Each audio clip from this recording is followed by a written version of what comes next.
let's talk about fabric. Fabric is essential because your fabric that you choose for your project is going to make or break how it turns out. You need to know the difference between wovens and knits and make sure that you're using the correct fabric for the correct project. So we're just going to go through some fabrics here and some information to help you learn how to choose the right fabric. This is muslin. Muslin is a very common fabric used for sewing samples when you're trying to make sure if a pattern will work or not. Muslin does not have a very defined right and wrong side. So if you're trying to learn to sew with right sides together to make a seam, like we learned earlier, this is not really the best because it's very hard to tell the right and wrong side. It looks almost identical on the front and the back. But muslin is very good and sturdy. It's usually inexpensive and it can really get nice. You can just fold it to make a little line for where you might want to take something in or hem something. So this is a good one to have around, but not the best for sewing projects that you want to wear or use very much.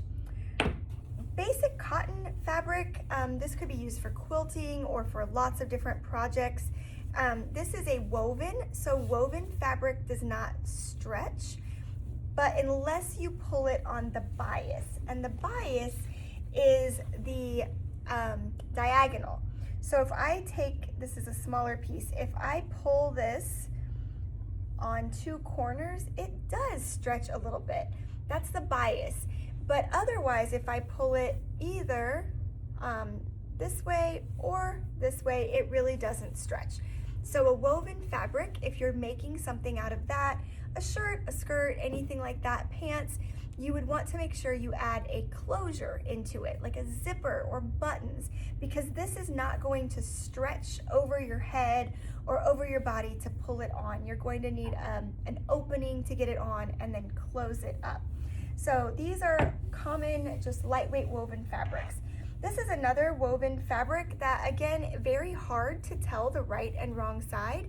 It does have a right and wrong side, and if you were to make, let's just say, a pair of shorts out of this, and you had the sides mixed up a little bit, first of all, your pattern pieces might be backwards and upside down and not fit together correctly, but you'll also probably see a difference where one leg might look wider than the other one. So if you're going to sew with fabric like this that's very hard to tell the right and wrong side, you would want to mark with chalk or something and really make sure you know what is your wrong side so you don't use that and put it on the outside of your garment. Okay, knit fabrics. Knit fabrics are made by looping the fabrics together, looping the yarns together in the fabric. So your most common knit, everyone has a basic t-shirt in their wardrobe. Knits are very stretchy because of the way they are made, and they will pull on to your body over your head. This will stretch out and let it go on.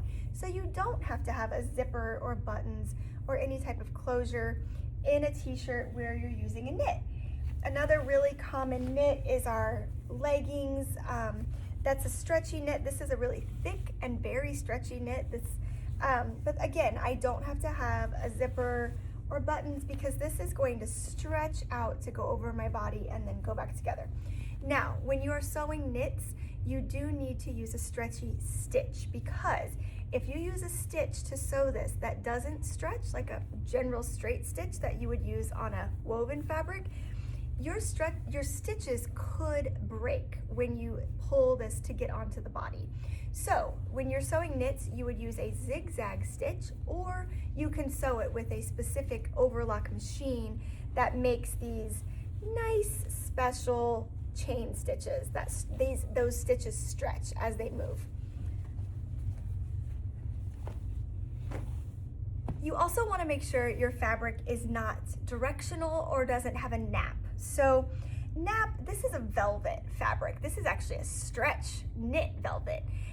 But fabrics like velvets and corduroy, when you run your hand over them, this one is not very obvious, but it sort of looks different, kind of like vacuum marks on carpet. That would be showing you kind of what nap is. So if you have a fabric like this, you want to make sure that the top of your pattern pieces, all of the tops, are facing one direction. Because if one top is going this way and one is going this way, it might make the two maybe sides of your skirt or your pants look different because the nap is just laying different ways. The fibers on the fabric are just kind of laying a different way. Prints can also be directional. So this is a print that is really non-directional. This is just a swirly pattern. If I put it this way or this way, it really doesn't look different or wrong. But if this had maybe dogs that all of their heads are facing one end of the fabric or one direction, you don't want to have upside down dogs on your shirt, especially if the dogs on this side are right side up.